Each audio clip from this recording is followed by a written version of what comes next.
سورۃ لقمان۔ بسم اللہ الرحمن الرحیم، الف لام میم، تلک آیات الکتاب الحکیم۔ اس سورہ مبارکہ کی ابتدائی آیات جو ہیں وہ سورہ بقرہ کی ابتدائی آیات سے بہت مشابہ بھی ہیں، اور دوسرے یہ کہ اس میں ایک لطیف فرق ہے، وہ بھی آپ کے سامنے آ جائے گا۔ تلک آیات الکتاب الحکیم ھدی ورحمۃ للمحسنین الذین یقیمون الصلاۃ ویؤتون الزکاۃ وہم بالآخرۃ ہم یوقنون اولئک علی ھدی من ربہم واولئک هم المفلحون۔ پانچویں آیت تو جو یہاں ہے وہی پانچویں آیت ٹھیک سورہ بقرہ کی ہے، اولئک علی ھدی من ربہم واولئک هم المفلحون۔ پہلی آیت الف لام میم یہاں ہے، پہلی آیت الف لام میم سورہ بقرہ کی بھی ہے۔ نوٹ کیجئے کہ وہاں آیا تھا ھدی للمتقین، یہ تقوی والوں کے لیے جن میں کوئی حق کی طلب ہے، جو چاہتے ہیں نیک راستے پر چلنا، جن میں طلب ہدایت ہے، ان کے لیے ہدایت ہے۔ یہاں ایک لفظ کا اضافہ کیا، اگلی منزل چونکہ بیان ہو رہی ہے، ھدی ورحمۃ للمحسنین، یہ جو بلند ترین منزل ہے، جو احسان کے مقام تک پہنچ جائیں، ان کے حق میں یہ صرف ہدایت ہے، ہدایت نہیں رحمت بھی ہے۔ تو یہاں تقابل اگر کریں گے، الف لام میم ذالک الکتاب لا ریب فیہ ھدی للمتقین، یہاں فرمایا تلک آیات الکتاب الحکیم، یہ ایک بڑی حکمت بڑی کتاب کی آیات ہے، اور یہ ہدایت ہے اور رحمت ہے محسنین کے حق میں۔ اور یہ محسنین جو ہے قرآن کی اصطلاح کے طور پر، جیسا کہ میں بیان کر چکا ہوں سورہ مائدہ میں، کہ یہ پہلا درجہ ہے اسلام، اس سے اوپر ایمان، اس سے اوپر احسان۔ اذا اتقوا وآمنوا وعملوا الصالحات ثم اتقوا وآمنوا ثم اتقوا واحسنوا واللہ یحب المحسنین، ان کے حق میں یہ قرآن رحمت ہے۔ الذین، ان کے یہ اوصاف ہیں جو نماز قائم رکھتے ہیں، ویؤتون الزکاۃ، وہاں ہے ومما رزقناہم ینفقون، یہاں باقاعدہ لفظ زکوٰۃ آ گیا، وہ زکوٰۃ دیتے رہتے ہیں، یا یہ کہ اپنے تزکیے کے لیے مسلسل کوشاں رہتے ہیں۔ وہم بالآخرۃ ہم یوقنون، اور آخرت پر ان کا پورا یقین ہے۔ اصل شے جو ہے جو انسان کے عمل اور کردار پر اثر انداز ہوتی ہے وہ ایمان بالآخرہ ہے۔ اولئک علی ھدی من ربہم، یہ لوگ ہیں ہدایت پر اپنے رب کی جانب سے، وَأُولَئِكَ هُمُ الْمُفْلِحُونَ، اور یہی ہیں فلاح پانے والے۔ وَمِنَ النَّاسِ مَن يَشْتَرِي لَهْوَ الْحَدِيثِ لِيُضِلَّ عَن سَبِيلِ اللَّهِ بِغَيْرِ عِلْمٍ، لوگوں میں سے کچھ ایسے بھی ہیں کہ جو کھیل کی باتیں خریدتے ہیں، کھیل کود، اور تاکہ لوگوں کی توجہ ادھر ہو جائے۔ اور یہ باقاعدہ کیا ہے نضر بن حارث جو رؤسائے قریش میں سے تھا، اور اس شخص کا معاملہ یہ تھا کہ یہ حضور کے شدید ترین مخالفین میں سے تھا۔ اس نے یہ کیا کہ یہ لوگ جو ہیں، کیونکہ عربوں کے اندر ذوق تو تھا، ان کے ہاں اچھے شاعروں کی بڑی قدر تھی، خطبہ ادب جو ہے، فصاحت و بلاغت جو ہے اس سے ان کو دلچسپی تھی، قرآن مجید کی فصاحت اور بلاغت انہیں اپنی طرف کھینچتی تھی۔ وہ چاہتے تھے کہ یہ لوگ سنیں ہی نہ، تو وہ کہیں سے شام گیا اور وہاں سے کوئی گانا گانے والی ایک لونڈی لے آیا جو بہت اچھا گانا گاتی تھی، اور اس کی محفلیں اس نے منعقد کرانی شروع کر دی تاکہ لوگ آئیں یہاں پر اور یہ اس میں مگن رہے، اور رات کا وقت وہاں لگائیں تو دن میں سوئیں۔ بہرحال کسی طریقے سے ان کی توجہات جو ہے اس کو محمد کی طرف سے ہٹا کر صلی اللہ علیہ وسلم تو ان چیزوں میں لگا دیا جائے۔ اور یہ اچھی طرح سمجھ لیجئے کہ اس وقت دنیا میں یہ کھیلوں کا معاملہ، سپورٹس کا، گیمز کا معاملہ، اور پورے ذرائع ابلاغ کے اوپر معلوم ہوتا ہے چھائی ہوئی شے یہی ہے۔ ٹی وی کے اوپر تو معلوم ہوتا ہے کہ دنیا کی اہم ترین شے جو ہے وہ یہ گیمز ہیں، ان کے ٹورنامنٹس ہیں، وہ وہاں ہو رہا ہے، یہاں ہو رہا ہے، وہاں ہو رہا ہے، یہاں ہو رہا ہے، یہ ٹینس کا ہے، یہ فلاں کا ہے، یہ تیراکی کا ہے، اور یہ گیم، اس لیے کہ اسی کو دیکھتے رہو۔ جو بھی وقت کوئی فارغ ہے، ظاہر بات ہے کہ کہیں ایسا نہ ہو کہ کہیں بیٹھے بیٹھے کہیں اچانک خیال ہی آ جائے کہ بھئی سوچے انسان میں ہوں کون، کہاں سے آیا ہوں، کہاں جا رہا ہوں، زندگی کا مال کیا ہے، مقصد کیا ہے، اپنی حالات کے بارے میں ہی سوچے، دنیا کدھر جا رہی ہے، قوم کدھر جا رہی ہے، ملک کدھر جا رہا ہے، نہیں، ان کو مست رکھو۔ وہ اقبال نے تو کہا تھا کہ ابلیس نے یہ کہا اپنے کارندوں سے کہ مست رکھو ذکر و فکر صبح گاہی میں اسے، اور پختہ تر کر دو مزاج خانقاہی میں اسے۔ اس سے اگلی بات ہے کہ جو آج دنیا کے ابلیسوں نے جو ایجاد کی ہے کہ یہ کھیل کود، اسی طریقے سے یہ ایکٹرز، یہ ڈرامے، اور پھر ان کے ایکٹرز اور ایکٹریسز کی زندگیاں اور ان کے جو بھی سکینڈلز ہوں، جس طریقے سے کہ ان کو دنیا میں پھیلایا جا رہا ہے تاکہ وہ نوجوان نسل بھی بس ان دلچسپی میں پڑی رہے، تو یہ ہے اصل میں وہ فلسفہ۔ وَمِنَ النَّاسِ مَن يَشْتَرِي لَهْوَ الْحَدِيثِ، کھیل کود کی چیزیں خریدتے ہیں وہ لوگ، لِيُضِلَّ عَن سَبِيلِ اللَّهِ، تاکہ اللہ کے راستے سے گمراہ کریں، بغیر علم، بغیر علم کے۔ وَيَتَّخِذَهَا هُزُوًا، اور اللہ تعالیٰ کا جو معاملہ ہے اس کو یہ ہنسی ٹھٹا بنا دیں۔ اولئک لہم عذاب مہین، یہ وہ لوگ ہیں کہ جن کے لیے اہانت آمیز عذاب ہے۔ وَإِذَا تُتْلَىٰ عَلَيْهِ آيَاتُنَا وَلَّىٰ مُسْتَكْبِرًا، اور جب اسے سنائی جاتی ہیں ہماری آیات تو وہ ولّا اپنی پیٹھ موڑ کر چل دیتا ہے، مستکبرا استکبار کرتے ہوئے، کأن لم يسمعها، جیسے کہ اس نے سنی ہی نہیں، کان فی اذنیہ وقرا، گویا کہ اس کے کانوں میں کوئی ثقل ہے، بوجھ ہے، اس نے سنا ہی نہیں کیا محمد نے سنایا ہے۔ فبشرہ بعذاب علیم، یہ سارا جو ہے یہ اس نضر بن حارث کے لیے یہ آیات نازل ہوئی ہیں۔ تو اے نبی اس شخص کو دردناک عذاب کا آپ کی بشارت دے دیجیے۔ ان الذین آمنوا وعملوا الصالحات لہم جنات النعیم، یقیناً وہ لوگ جو ایمان لائے اور جنہوں نے نیک عمل کیے ان کے لیے نعمتوں بھرے باغات ہیں، خالدین فیہا، جس میں وہ ہمیشہ ہمیشہ رہیں گے۔ وعد اللہ حقا، یہ اللہ کا وعدہ ہے جو سچا ہے، پختہ ہے، اٹل ہے، حتمی ہے، یقینی ہے۔ وہو العزیز الحکیم، اور وہ زبردست ہے، حکمت والا۔ خلق السماوات بغیر عمد ترونہا، اس نے آسمان بنا دیے بغیر ستونوں کے جو تمہیں نظر آتے ہوں۔ وَأَلْقَىٰ فِي الْأَرْضِ رَوَاسِيَ أَن تَمِيدَ بِكُمْ، اور اس نے زمین میں ایسے لنگر ڈال دیے ہیں کہ تمہیں لے کر ایک طرف کو لڑک نہ جائے، جھک نہ جائے۔ وَبَثَّ فِيهَا مِن كُلِّ دَابَّةٍ، اور اس میں ہر طرح کے جانور جو ہے پھیلا دیے ہیں۔ وَأَنزَلْنَا مِنَ السَّمَاءِ مَاءً، اور اس نے اتارا ہے آسمان سے پانی۔ فَأَنبَتْنَا فِيهَا مِن كُلِّ زَوْجٍ كَرِيمٍ، اور اس میں ہر طرح کے جو ہے جوڑے نباتات کے اس نے پیدا کر دیے ہیں، ہر طرح کے۔ آپ کو معلوم ہے کہ ان کی بھی فیملیز ہوتی ہیں، یہ سٹرس فیملی ہے اور یہ فلاں فیملی ہے، اس طریقے سے اللہ تعالیٰ نے ان کے بھی خاندان بنائے ہوئے۔ ھذا خلق اللہ فارونی ماذا خلق الذین من دونہ، یہ تو ہے اللہ کی تخلیق، تم بھی مانتے ہو کہ اللہ نے بنایا، پھر ذرا مجھے دکھاؤ کیا چیز بنائی ہے انہوں نے جو اس کے سوا معبود تم نے بنا دیے ہیں۔ بل الظالمون فی ضلال مبین، ظاہر ہے کہ ایسے ان کے عقیدے میں بھی یہ بات نہیں تھی۔ یہ دوسری بات ہے کہ وہ متوجہ نہیں ہوتے تھے، جو کچھ کر رہے ہیں اس کا کبھی تجزیہ نہیں کرتے تھے، لیکن یہ ہے کہ یہ ظالم جو ہے یہ کھلی گمراہی میں پڑے ہوئے ہیں۔ اب جو دوسرا رکوع آ رہا ہے سورہ مبارکہ کا، یہ ہمارے اس منتخب نصاب کا ایک اہم درس ہے، اور یہ منتخب نصاب کا پہلا حصہ ہے جو جامع اسباب، سورۃ العصر پھر آیت البر، تیسرا سبق یہ ہے، اس لیے کہ اس میں بھی وہ انسان کی نجات کے لیے جو چیزیں لازم ہیں وہ سب کی سب ان کا ایک اسکیلیٹن سمجھیے، اس کا جو ایک خاکہ جو ہے بلو پرنٹ اس کے اندر بھی آ گیا ہے۔ اور یہ اصل میں ایک ایسے شخص کی مثال ہے جو نہ خود نبی تھے نہ کسی نبی کے پیروکار تھے، لیکن وہی جو بات میں نے بارہا آپ سے عرض کی ہے کہ سلیم الطبع انسان، سلیم الفطرت انسان اور سلیم العقل انسان، فطرت کج نہ ہوئی ہو، پرورٹڈ نہ ہو، اور انسان کی عقل جو ہے اس کے اوپر پردے نہ پڑ گئے ہوں، تو انسان کچھ حقائق تک خود پہنچ جائے گا چاہے کسی نبی کی دعوت اس تک نہ پہنچی ہو۔ وہ مقام کیا ہے کہ وہ پہچان لے گا کہ اس کائنات کا ایک خالق ہے، وہ اکیلا ہے، وہی اس کا مدبر ہے، وہی چلا رہا ہے، وہ تمام صفات کمال سے بتمام کمال متصف ہے۔ پھر یہ کہ اس نے جو ہمیں پیدا کیا ہے تو زندگی صرف یہ زندگی نہیں ہے بلکہ کوئی اور زندگی بھی ہوگی، اس کے پاس لوٹنا بھی ہوگا، ہم اس کی طرف جائیں گے اور پھر ہمیں اپنے اعمال کا محاسبہ وہاں پر فیس کرنا ہوگا اور جزا و سزا ہوگی۔ یہاں تک انسان پہنچ سکتا ہے، یعنی ایمان ابھی نہ کہیے، ایمان تو تصدیق کو کہتے ہیں، ایمان کا لفظ تو ہوتا ہے جبکہ نبی کی دعوت کی تصدیق کی جائے تو لفظ ایمان ہے، لیکن یوں سمجھیے کہ معرفت یا حکمت، معرفت اور حکمت کے یہ دو سٹیشنز ایسے ہیں کہ جس تک انسان پہنچ جاتا ہے بغیر وحی کے رہنمائی کے، اگر اس کی فطرت سلیم ہے، اس کی عقل سلیم ہے۔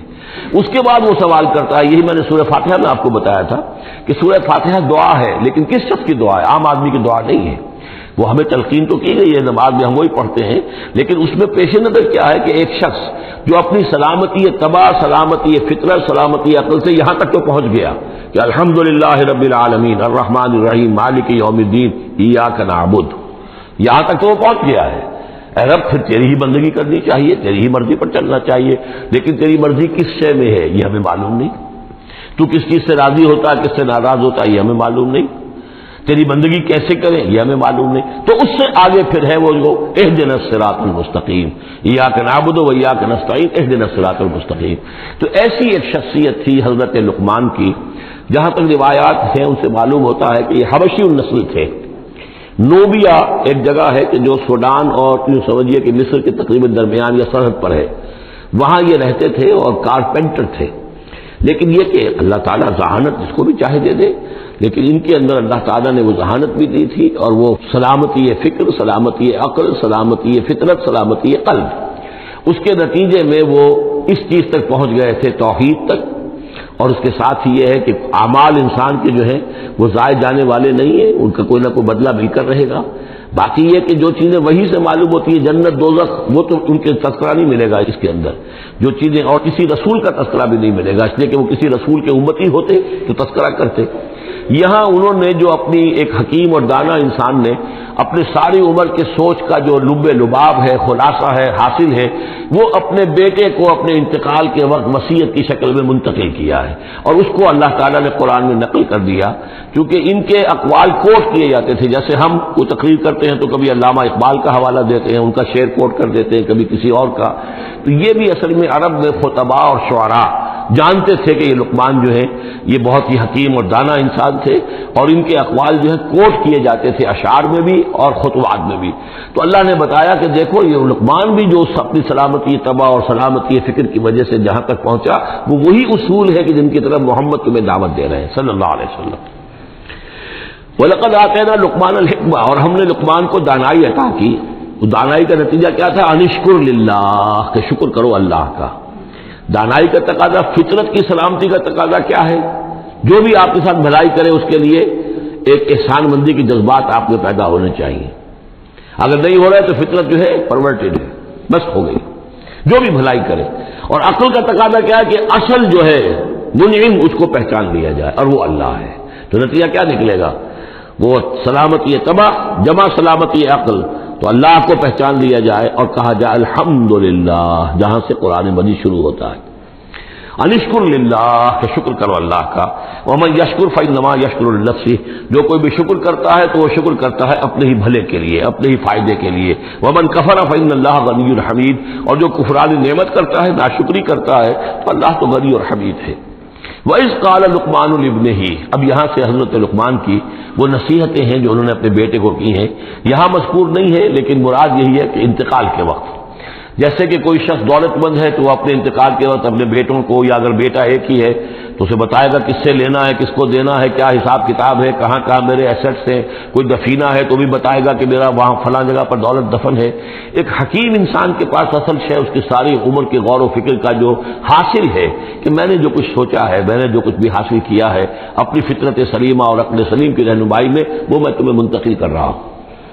وَإِذْ قَالَ لُقْمَانُ لِابْنِهِ وَهُوَ يَعِظُهُ، یاد کرو جب کہ کہا لقمان نے اپنے بیٹے سے اور وہ اسے نصیحت کر رہے تھے، یا بنی لا تشرک باللہ، نمبر 1 اللہ کے ساتھ شرک مت کیجو، ان الشرک لظلم عظیم، یقیناً شرک بہت بڑا ظلم ہے، بہت بڑا ظلم ہے، سب سے بڑی ناانصافی.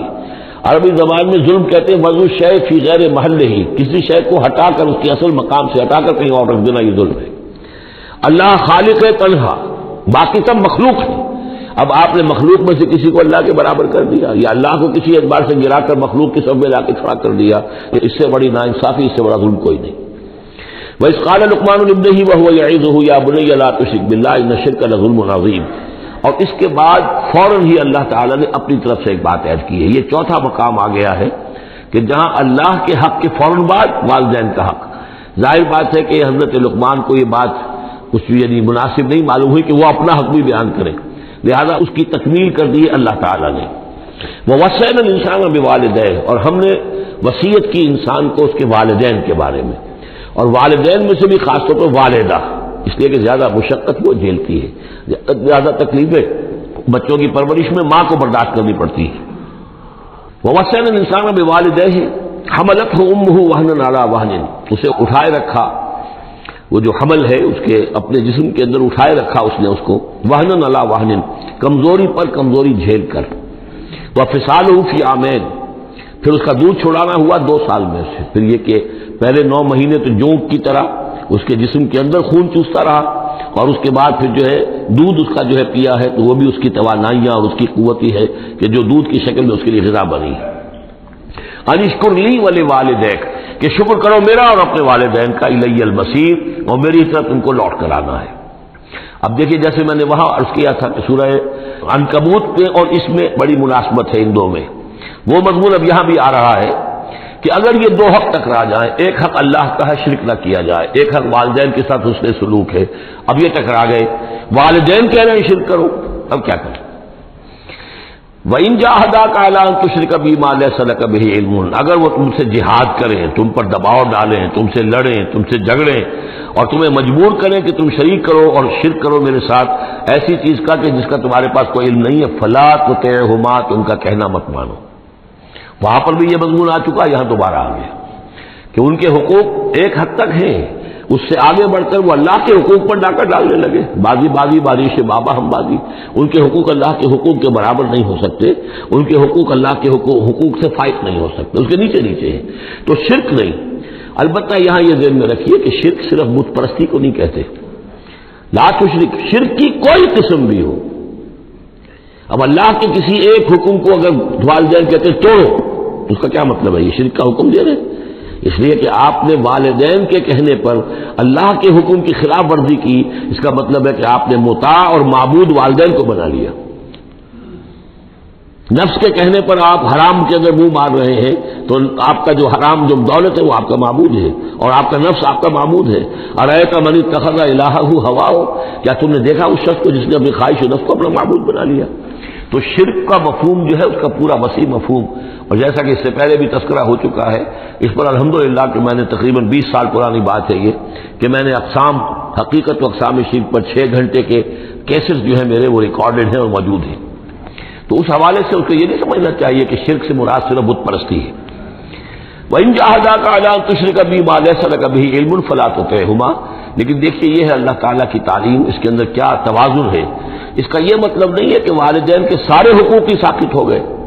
اگر والدین مشرک ہیں، تمہیں شرک کرنے کا حکم دے رہے ہیں تو ان کا یہ حکم تو نہیں مانو گے، لیکن ان کے ساتھ حسن سلوک پھر بھی کرنا ہے۔ والد تو ہے نا، وہ والدہ تو ہے نا۔ وَصَاحِبْهُمَا فِي الدُّنْيَا مَعْرُوفًا، دنیا میں ان کے ساتھ رہو بہتر انداز میں، صحیح انداز میں خدمت ان کی کرو، اگر انہیں ضرورت ہے تو اپنا مال ان پر خرچ کرو۔ اس کے اندر یہ نہیں ہوگا کہ سارے حقوق ساقط ہو گئے، اب انہیں گالیاں دینی شروع کر دو یا ان کو جو ہے ستانا شروع کر دو، نہیں۔ لیکن اگر وہ اللہ کے حکم کے خلاف کوئی حکم دیتے تو مت مانو۔ وَاتَّبِعْ سَبِيلَ مَنْ أَنَابَ إِلَيَّ، اور پیروی کرو اس شخص کے راستے کی کہ جو میری طرف اپنا رخ کر چکا ہے۔ یعنی والدین کا اتباع نہیں ہے، والدین کی اطاعت نہیں ہے، والدین کے ساتھ حسن سلوک ہے۔ اطاعت ہوگی اگر اللہ کی اطاعت کے مطابق، اس کے دائرے کے اندر تو اطاعت بھی ہوگی، لیکن بالفعل اور آزادانہ کوئی اطاعت نہیں والدین کی۔ کہیں بھی قرآن مجید میں نہیں آیا اپنے والدین کی اطاعت کرو۔ کیا حکم دیا گیا؟ حسن سلوک، نیک سلوک، ان کی ضرورت، ان کی خبر گیری ہے، ان کی خدمت ہے، ان کی ضروریات کا لحاظ رکھنا، اس کا حکم ہے۔ باقی پیروی کرو اس شخص کی جس نے اپنا رخ میری طرف کر لیا ہے، وہ کوئی بھی ہے۔ پہلے انبیاء ہوتے تھے، انبیاء کی پیروی کرو، اب انبیاء نہیں ہے، انبیاء کے خادم ہیں۔ انبیاء کی امتوں میں جو شخص بھی اٹھا ہے دین کی دعوت لے کر، جس نے اپنا رخ کر لیا ہے، جس نے کہا میں چل رہا ہوں اللہ کے راستے میں، کون میرا ساتھی بنتا ہے، تو پیروی کرو اس کی۔ وَاتَّبِعْ سَبِيلَ مَنْ أَنَابَ إِلَيَّ، پیروی کرو اس شخص کے راستے کی جس نے اپنا رخ میری طرف کر لیا ہے۔ ثُمَّ إِلَيَّ مَرْجِعُكُمْ، پھر میری ہی طرف تم سب کا لوٹنا ہے۔ والدین بھی یہی آ جائیں گے میرے پاس، تم بھی آ جاؤ گے۔ فَأُنَبِّئُكُم بِمَا كُنتُمْ تَعْمَلُونَ، پھر میں تمہیں جتلا دوں گا جو کچھ کہ تم کرتے رہے تھے۔ اب یہاں بیچ میں جو آگے اللہ کی طرف سے آگے آئی، حضرت لقمان کی نصیحت صرف ابھی ایک آئی تھی، یا بنی لا تشرک باللہ ان الشرک لظلم عظیم، اے میرے بچے شرک مت کرنا اللہ کے ساتھ، اس لیے کہ شرک جو ہے بہت بڑا ظلم ہے، بہت بڑی ناانصافی ہے۔ دوسری وصیت ان کی کیا ہے؟ یا بنی انہا ان تک مثقال حبۃ من خردل فتکن فی صخرۃ او فی السماوات او فی الارض یأت بہ اللہ ان اللہ لطیف خبیر، اے میرے بچے عمل، خواہ وہ نیکی کا ہو خواہ بدی کا ہو، انہا، ہا کی ضمیر ہے عمل کی طرف، عمل خواہ ایک رائی کے دانے کے ہم وزن ہو۔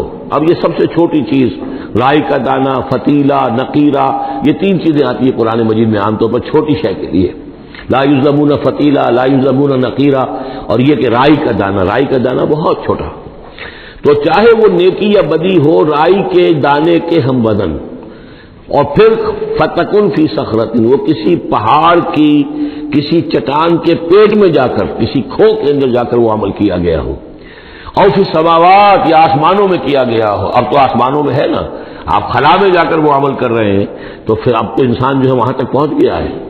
اور فی الارض یا زمین کے پیٹ میں گھس کر کیا گیا ہو، یاتی بہ اللہ، اللہ اسے لے آئے گا. یعنی انسانی اعمال، انسان اشرف المخلوقات ہے اور انسانی اعمال ایسی گھٹیا چیز نہیں ہے کہ ایسے ضائع کر دے اللہ، چاہے وہ نیکی ہے چاہے بدی. فمن یعمل مثقال ذرۃ خیرا یرہ ومن یعمل مثقال ذرۃ شرا یرہ. لیکن عمل ضائع نہیں ہوگا، چاہے وہ رائی کے دانے کے برابر ہو، پھر چاہے وہ کسی چٹان میں گھس کر کیا گیا ہو، کسی پہاڑ کی کھو میں کیا گیا ہو، چاہے وہ خلا اور فضا کی پہنائیوں میں کیا گیا ہو، چاہے وہ زمین کے اندر سرنگ کھود کر کیا گیا ہو. یات بہ اللہ ان اللہ لطیف الخبیر، یقیناً اللہ تعالیٰ باریک بین ہے، باخبر ہے. اب دو چیزیں آ گئیں، اللہ کے ساتھ شرک نہیں، اور اعمال کے بارے میں دیکھ لو نیکی اور بدی کے نتائج نکل کر رہیں گے. اس سے آگے باعث بعد الموت کا یہاں تذکرہ نہیں ہے، اس سے بعد جنت اور دوزخ کا، تو اس لیے کہ یہ چیزیں معلوم ہوتی ہیں پھر نبی کے بتانے سے. اصولی طور پر جو چیز حکمت سے انسان جہاں تک پہنچ سکتا ہے وہ دو ہے، ایک خالق اور اس کے ساتھ شرک نہ ہو، اور نمبر دو اس اعمال انسانی ان کا ضرور بدلہ ملے گا. اب اس کے بعد تیسری بات، یا بنی اقم الصلاۃ، نماز قائم رکھو. یعنی جس اللہ کو تم نے پہچان لیا ہے، اب محض ایک مرتبہ پہچان لینا کافی نہیں ہوگا، اسے یاد رکھنا ضروری ہے، ورنہ شیطان تمہیں ورغلائے گا، تمہیں ادھر ادھر سے جو ہے تمہارا نفس تمہیں غلط راستے پر ڈال دے گا، جب تک کہ یہ ایمان باللہ مستحضر نہ رہے ذہن کے اندر. اور ایمان باللہ کو مستحضر رکھنے کے لیے ذکر ہے جو ہم پڑھ چکے ہیں، اتل ما اوحی الیک من الکتاب واقم الصلاۃ ان الصلاۃ تنہی عن الفحشاء والمنکر. لہذا اب نماز کون سی تھی وہ ہم نہیں جانتے، لیکن کوئی ذریعہ ایسا ہونا چاہیے کہ تم اللہ کو یاد کیا کرو. یا بنی اقم الصلاۃ، اور نمبر 4 وامر بالمعروف وانہی عن المنکر، اور نیکی کا حکم دو اور بدی سے روکو. یہ بھی تمہاری ذمہ داریوں میں سے ہے، یہ بھی انسان کی یوں سمجھیے کہ اس کی انسانیت، اس کی شرافت، اس کی مروت کا تقاضا ہے کہ وہ اپنے جو ابنائے نو ہیں، جو بھی انسان ہیں، ان کی بھلائی کے لیے کوشاں ہوں. اور سب سے بڑی بھلائی ان کی، سب سے بڑی خدمت یہی ہے کہ انہیں برائیوں سے روکا جائے اور بھلائیوں کی دعوت دی جائے. وَاصْبِرْ عَلَىٰ مَا أَصَابَكَ، اور یہ بھی جان لو کہ اگر یہ امر بالمعروف اور نہی عن المنکر کرو گے تو تکلیفیں آئیں گی، مصیبت آئیں گی. پسند تو کسی کو نہیں ہے کہ آپ اس پر تنقید کریں. اگر آپ کسی بچے کو بھی سڑک پر کھیل رہا ہو، گلی میں کھیل رہا ہو، اگر آپ اس سے کہہ دیں کہ بیٹے یہ کوئی کرکٹ کھیلنے کی جگہ نہیں ہے، کسی کی گاڑی کا شیشہ توڑو گے تم، تو آپ دیکھ لیجئے پھر کیا آپ کا وہ اس کو کیا جواب دے گا آپ کو. اسی لیے آپ بولتے ہی نہیں ہے کہ اپنی عزت لے کر وہاں سے نکل جائیں. تو کسی کو بھی نصیحت پسند نہیں ہے، حق کڑوا ہے. لہذا اب اگر حق کہنا ہے اور نصیحت کرنی ہے تو پھر تیار رہو کہ وہ ممکن ہے تمہیں پلٹ کر گالی دے دے، وہ کہے کہ تم پہلے ذرا اپنے دامن کو دیکھو تمہارے کتنے دھبے ہیں. اب جو بھی ہو برداشت کرو. اور اگر کوئی بڑی بات ہے، اگر فرعون کے سامنے جا کر حق کہو گے تو وہ تو کہے گا کہ میں تمہیں جیل میں ڈالوں گا. تو اس طریقے سے یہ وَاصْبِرْ عَلَىٰ مَا أَصَابَكَ، پھر جو شے بھی تم پر آئے اس پر صبر کرو. إِنَّ ذَلِكَ مِنْ عَزْمِ الْأُمُورِ، یقیناً یہ چیزیں ہیں جو بڑی ہمت کے کاموں میں سے. گویا کہ وہ چاروں چیزیں اس میں آ گئی. وَالْعَصْرِ إِنَّ الْإِنسَانَ لَفِي خُسْرٍ إِلَّا الَّذِينَ آمَنُوا وَعَمِلُوا الصَّالِحَاتِ وَتَوَاصَوْا بِالْحَقِّ وَتَوَاصَوْا بِالصَّبْرِ. یہاں اصطلاحات علیحدہ ہو گئی، تواصی کے بجائے امر بالمعروف نہی عن المنکر آ گیا. صبر جو کا تو ہے، باقی ایمان اور وہ تمام چیزیں اعمال صالحہ میں سے نماز آ گئی، والدین کے ساتھ اس نے سلوک آ گیا. آخری دو آیتیں ہیں وَلَا تُصَعِّرْ خَدَّكَ لِلنَّاسِ، اور دیکھو اپنے گالوں کو پھلا کر مت رکھو لوگوں کے سامنے، یعنی تکبر اور غرور اس انداز میں رہنا. وَلَا تَمْشِ فِي الْأَرْضِ مَرَحًا، اور تم زمین میں اکڑ کر نہ چلو. ان اللہ لا يحب كل مختال فخور، یقیناً اللہ تعالیٰ کو جو اکڑنے والے ہیں، اور یہ مختال بنا خیل سے، خیل کہتے ہیں گھوڑے کو، گھوڑے کی چال میں تمکنت ہوتی ہے، تو جب انسان بھی بڑی تمکنت کے ساتھ چلتا ہے تو وہ گویا کہ اختیال بن گیا. لا يحب كل مختال فخور، شیخی کھوڑے، فخر کرنے والے، اکڑنے والے اللہ کو پسند نہیں ہے. یہ مضمون سورہ بنی اسرائیل میں بھی آ چکا ہے. وَلَا تَمْشِ فِي الْأَرْضِ مَرَحًا إِنَّكَ لَن تَخْرِقَ الْأَرْضَ وَلَن تَبْلُغَ الْجِبَالَ طُولًا، تم کتنا ہی پاؤں مار کر چلو ہماری زمین کو پھاڑ نہیں سکتے، اور کتنی گردن اکڑا لو، اونچے ہو جاؤ، سینہ تان لو اور اوپر ترا بھی چڑھا لو، لیکن یہ کہ تم پہاڑوں کی اونچائی تک نہیں پہنچ سکتے. آخری بات فرمائی وَاقْصِدْ فِي مَشْيِكَ، اپنی چال میں میانہ روی اختیار کرو. یہ میانہ روی ہر اعتبار سے، چال میں بھی، خرچ میں بھی. والذین اذا انفقوا لم یسرفوا ولم یقتروا وکان بین ذلک قواما، یہ ایک مچور شخصیت کا کہ اس کے اندر ہر اعتبار سے معلوم و توازن ہو، انتہا پسندی کسی بھی اعتبار سے نہ ہو۔ وقصد فی مشیک وغضض من صوتک، اور اپنی آواز کو پست رکھو۔ اس کا مطلب کیا ہے کہ کہیں کوئی آرگومنٹ ہے کہ جھگڑا ہو گیا ہے تو آواز کو بلند کرنے کی کوشش نہ کرو، بات اپنی کرو۔ عام طور پر یہ ہوتا ہے کہ جب آدمی دیکھتا ہے کہ میری دلیل تو کمزور پڑ گئی تو پھر وہ اپنی آواز کی والیوم بڑھا کر کوشش کرتا ہے کہ کمپنسیٹ کرے کہ دلیل عقلی اعتبار سے تو کمزور ہے لیکن میری آواز جو ہے وہ اس کے اندر وزن پیدا کر دے۔ ولا وغضض من صوتک، اور دیکھو ان انکر الاصوات لصوت الحمیر، آواز جو گدھے کی ہوتی ہے وہ ڈھیچو ڈھیچو جب کرتا ہے تو بلند تو وہ بہت ہوتی ہے لیکن کس قدر ناپسندیدہ آواز ہے، کتنی ناپسندیدہ آواز ہے۔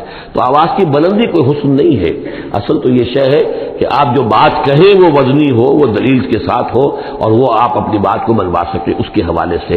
تو یہ ہے 8 آیات پر مشتمل جو رکوع ہے، یہ دوسرا رکوع سورہ مبارکہ کا، یہ ہمارے اس منتخب نصاب کا تیسرا سبق ہے۔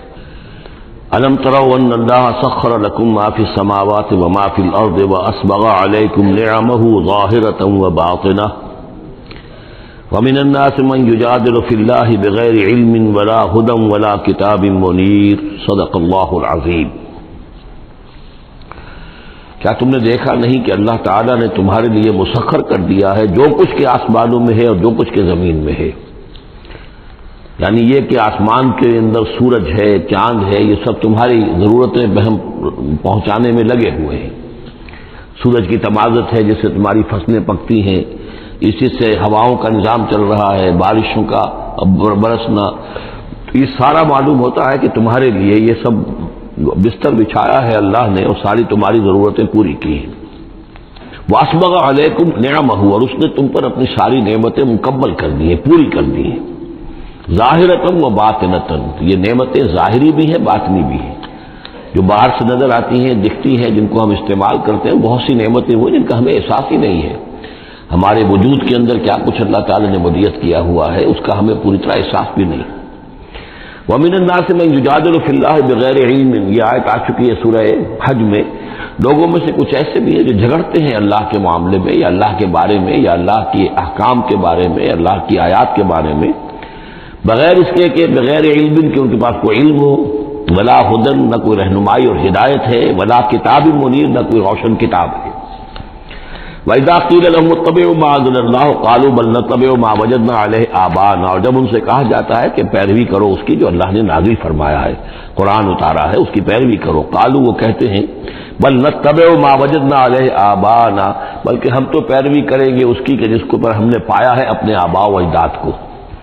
اور آج کل خاص طور پر یہ لوک ورثہ اور ہماری پرانی روایات، قومی روایات، اور ہماری جو ہے ہر علاقے کا ایک کلچر ہے، اس کلچر کو زندہ کیا جائے، کروڑ ہر روپیہ ان چیزوں میں صرف کیا جاتا ہے۔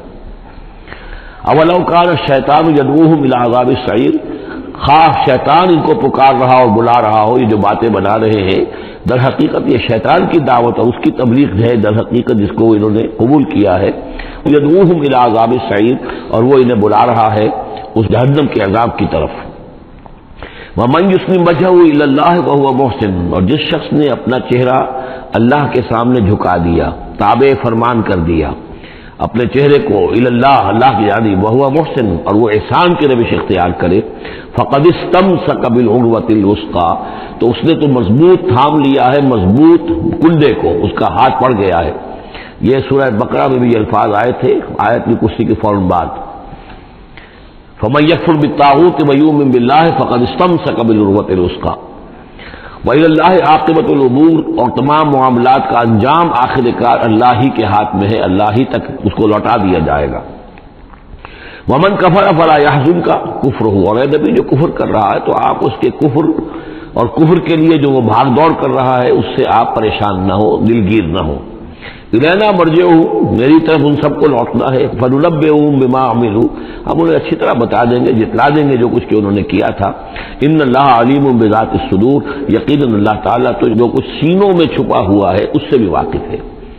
نمتعہم قلیلا، ہم انہیں ذرا تھوڑی دیر کے لیے ساز و سامان دے رہے ہیں، دنیا کے اندر یہ مزے لے لیں، مزے لوٹ لیں، ثم نضطرهم الی عذاب غلیظ، پھر ہم انہیں کشاں کشاں لے آئیں گے، کھینچ کر پکڑ کر لے آئیں گے اس عذاب کی طرف جو بہت گاڑھا ہے۔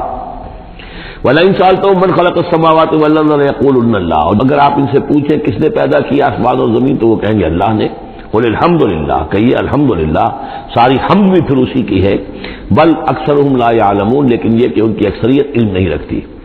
للہ ما فی السماوات والارض، آسمان اور زمین میں جو کچھ ہے وہ اللہ کے لیے ہے، اللہ ہی کا ہے، اللہ کی ملکیت ہے، یہ لام تملیک ہے، اللہ کی ملکیت ہے ہر وہ شے جو بھی کچھ ہے آسمانوں میں اور زمین میں۔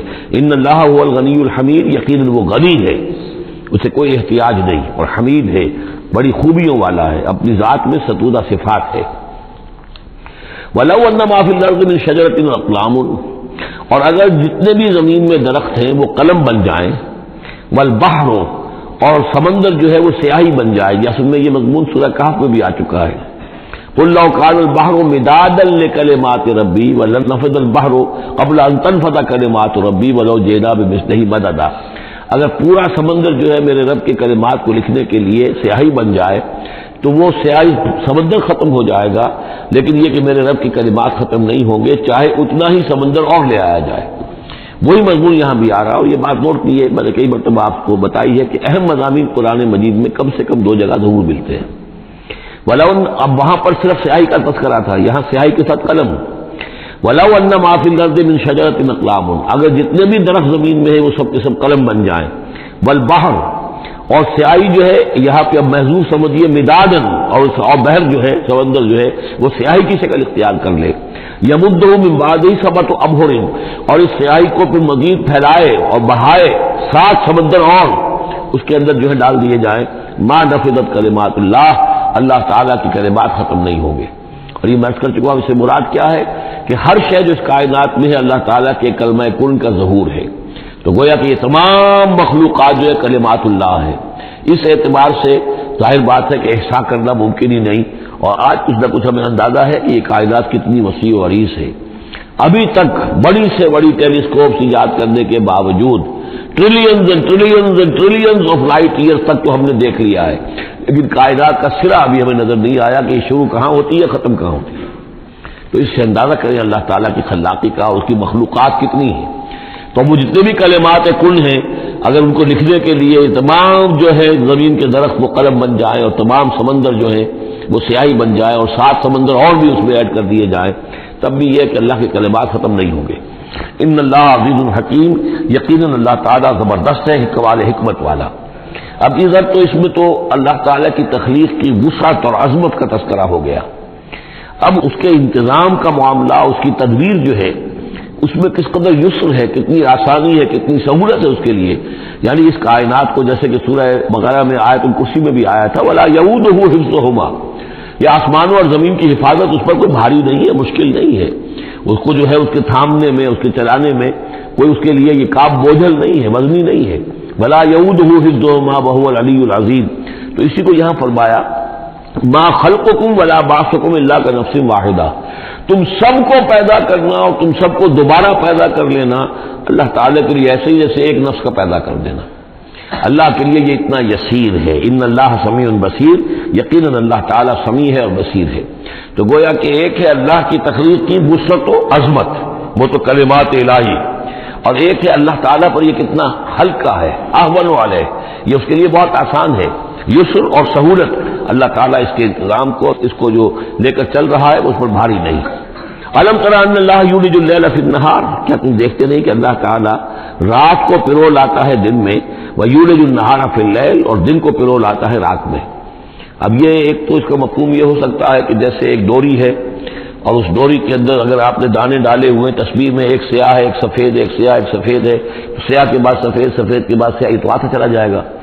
ایک یہ ہے کہ کبھی دن بڑھتا ہے اور رات گھٹتی ہے، گویا کہ دن جو ہے رات میں داخل ہو رہا ہے، کبھی رات بڑھنے لگتی ہے دن گھٹنے لگتا ہے، گویا کہ دن جو ہے وہ رات کو انکروچ کر رہا ہے، رات کے حصے کو گویا کہ اس نے قبضے میں لے لیا ہے۔ تو اس طریقے سے اللہ تعالیٰ پرو دیتا ہے رات کو دن میں، دن کو رات میں۔ وسخر الشمس والقمر، اور اس نے مسخر کر دیا ہے سورج کو اور چاند کو، کل یجری الی اجل مسمى، یہ سب کے سب چل رہے ہیں ایک وقت معین تک کے لیے۔ وان اللہ بما تعملون خبیر، اور یقیناً اللہ تعالیٰ جو کچھ کہ تم کر رہے اس سے باخبر ہے۔ ذالک بان اللہ هو الحق، یہ اس لیے کہ اللہ حق ہے۔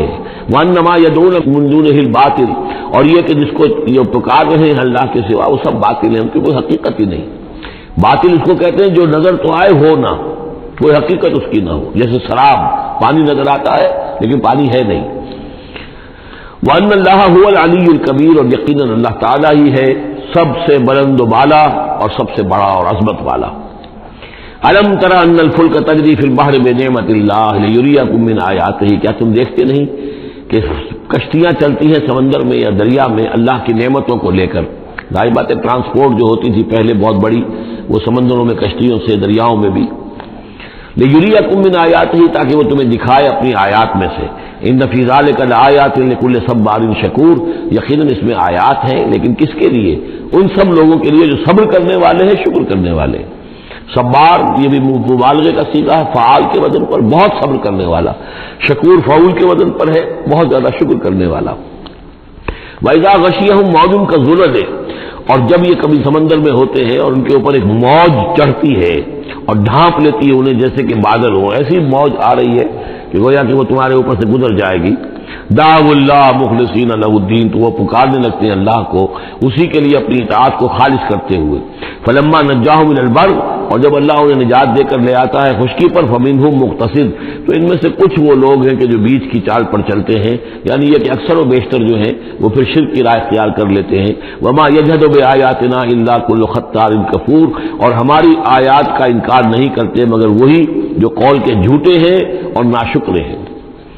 یا ایھا الناس اتقوا ربکم واخشوا یوما، اے لوگوں اپنے رب کا تقوی اختیار کرو اور ڈرو اس دن سے، لا یجزی والد عن ولدہ، جس دن کوئی والد اپنے بیٹے سے کسی شے کو دور نہیں کر سکے گا، بچا نہیں سکے گا کسی بھی چیز سے، ولا مولود هو جاز عن والدہ شیئا، اور نہ ہی بیٹا جو ہے وہ اپنے باپ سے کوئی شے دور کر سکے گا، کوئی کسی کے کام نہیں آئے گا، نہ باپ بیٹے کے نہ بیٹا باپ کے، تو باقی سارے رشتے جو ہیں وہ تو اس کے بعد ثانوی ہیں۔ ان وعد اللہ حق، یہاں وہ آیت بھی یاد آ گئی ہوگی آپ کو، یا بنی اسرائیل اذکروا نعمتی التی انعمت علیکم انی فضلتکم علی العالمین واتقوا یوما لا تجزی نفس عن نفس شیئا ولا یقبل منها شفاعۃ ولا یؤخذ منها عدل ولا هم ینصرون۔ یا ایھا الناس اتقوا ربکم واخشوا یوما لا یجزی والد عن ولدہ ولا مولود هو جاز عن والدہ شیئا ان وعد اللہ حق، اللہ کا وعدہ سچا ہے، شدنی ہے، اٹل ہے، ہو کر رہے گا، قیامت آ کر رہے گی، جزا و سزا ہو کر رہے گی۔ فلا تغرنکم الحیات الدنیا، تو دیکھو تمہیں نہ دھوکے میں ڈال دے یہ دنیا کی زندگی، تم اسی کے اوپر ریجھ جاؤ، اسی میں مگن ہو جاؤ، اسی میں گم ہو جاؤ، تو گویا کہ یہ تمہارے لیے پھر دھوکے کی ٹٹی بن گئی کہ اصل زندگی سے تمہیں جو ہے ذہناً جو ہے اس نے غافل کر دیا۔ ولا یغرنکم باللہ الغرور، اور دیکھنا وہ دھوکے باز تمہیں اللہ تعالیٰ کی شان غفاری کے حوالے سے دھوکہ نہ دے۔